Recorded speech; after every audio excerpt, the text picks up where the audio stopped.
प्यारे बच्चों, सुमध्याह्न। नैतिक शिक्षा के इस कलांश में आप सभी बच्चों का हार्दिक अभिनंदन। जैसा कि हमने पिछले कलांश में पाठ नंबर 8 पंच महायज्ञ के बीच में 4 कर्मों के बारे में और 5 यज्ञों में से 2 यज्ञों के बारे में, नंबर 1 ब्रह्म यज्ञ और देव यज्ञ के बारे में पढ़ा। अब हम तीसरे यज्ञ के बारे में पढ़ने जा रहे हैं। सभी बच्चे ध्यानपूर्वक सुनेंगे। तीसरा यज्ञ हमारा है पितृयज्ञ। तीसरा महायज्ञ पितृयज्ञ है। यह भी नित्य कर्म है। इसका अर्थ है माता पिता, सास ससुर, साधु महात्मा, गुरुजन एवं अन्य वृद्धजनों की सेवा करना। ये सभी चीज़ें बच्चों तीसरे यज्ञ में आया करती हैं। इस सेवा से उनका आशीर्वाद मिलता है, आशीर्वाद से सुख मिलता है, उन्नति होती है। मनुस्मृति में लिखा है, अभिवादनशीलस्य नित्यं वृद्धोपसेविना चत्वारि तस्य वर्धन्ते आयुर्विद्या यशोबलम। अर्थात बड़ों को नमस्कार करने से और वृद्धों की सेवा करने से मनुष्य की 4 चीज़ें बढ़ती हैं। नंबर 1 आयु, नंबर 2 विद्या, नंबर 3 यश और नंबर 4 बल। इसलिए हमें वृद्धों की और बड़ों की सेवा करनी चाहिए, उनका कहना मानना चाहिए।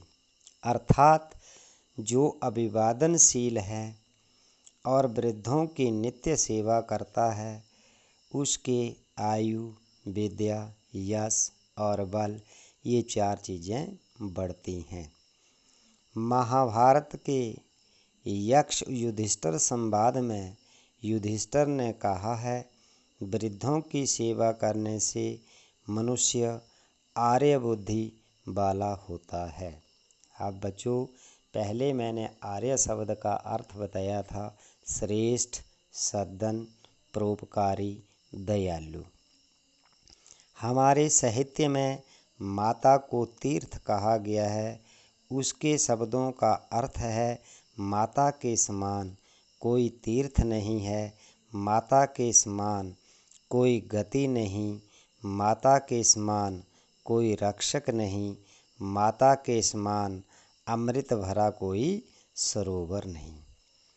माता को तीर्थ क्यों कहा गया है? इसलिए कि उसकी सेवा करने वाला तर जाता है।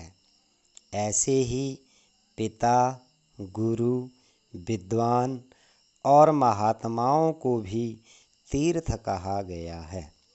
हमारे ग्रंथ पुकार पुकार कर कहते हैं, उठो शीघ्र चलो, खोजो कोई सुंदर उत्तम स्थान और वहाँ भवन बनाओ।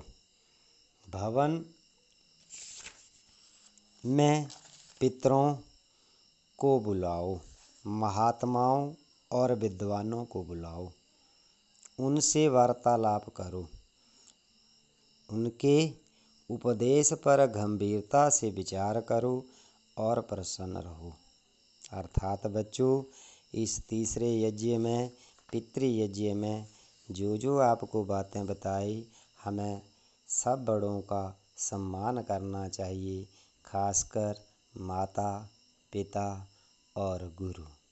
इन तीनों की आज्ञा का उल्लंघन नहीं करना चाहिए। अब यह बेटा चौथा यज्ञ अतिथि यज्ञ। चौथा महायज्ञ कहा जाने वाला नित्य कर्म अतिथि यज्ञ है। यदि कोई व्यक्ति बिन बुलाए, बिना सूचना दिए, अपरिचित रूप में आपके घर आ जाए तो उसका स्वागत कीजिए, सत्कार कीजिए, उसे खाने और पीने को दीजिए। यह अतिथि यज्ञ हमारी संस्कृति का एक उज्ज्वलतम चिन्ह है। आज भी देश में कई भागों में अतिथि के लिए प्यार और सम्मान की भावना विद्यमान है। 40 दिन भूखे रहकर भी अतिथि सत्कार से विरत न होने वाले राजा रंतिदेव इस यज्ञ के आदर्श माने जाते हैं। इस अतिथि यज्ञ की परीक्षा में उत्तीर्ण होने पर उन्होंने किसी फल की कामना नहीं की। उनके मुख से यही निकला, ना त्वाहम कामे स्वर्गम ना राज्यम च अनुभवम कामे दुख तृप्तानाम प्राणिनाम अर्थनाशनम। अर्थात नहीं चाहिए मुझे स्वर्ग, नहीं चाहिए मुझे राज्य, नहीं चाहिए मुझे मोक्ष। देना चाहते हो दाता तो एक बार दो कि मैं दुखी लोगों के दुखों को दूर कर सकूं। तो ये बेटा चौथे यज्ञ में, अतिथि यज्ञ में कहा गया है कि हमारे घर में कोई आ जाए तो हमें उसका आदर सत्कार करना चाहिए। अब पांचवा यज्ञ बलि वैश्वदेव यज्ञ। अतिथि यज्ञ के पश्चात पांचवा नित्य कर्म बलि वैश्वदेव यज्ञ या भूत यज्ञ है। इसका अर्थ है समस्त प्राणियों के कल्याण के लिए प्रयत्न करना, दान देना, सबके लिए प्रार्थना करना, स्वयं भोजन करने से पूर्व यज्ञ की अग्नि में या रसोई के चूल्हे में नमकीन वस्तुओं को छोड़कर मीठा मिले हुए अन्न को उन सब प्राणियों के लिए आहुतियाँ देना जो इस विशाल संसार में रहते हैं। चींटियों को आटा, चिड़ियों को चुग्गा, पानी आदि देकर सुखी बनाने का प्रयत्न भी इसी यज्ञ के अंतर्गत है। ये 5 ऐसे कर्म हैं जो प्रतिदिन करने आवश्यक हैं। इनके करने में एक दिन भी रुकावट नहीं आनी चाहिए। तो बच्चों, ये था हमारा पाठ नंबर 8 पंच महायज्ञ। इसमें बहुत अच्छी अच्छी बातें बताई गई हैं। सभी बच्चे इस पाठ को बार बार सुनें, इन बातों के ऊपर अमल करें और इस अच्छे मार्ग पर चलने का प्रयत्न करें। धन्यवाद।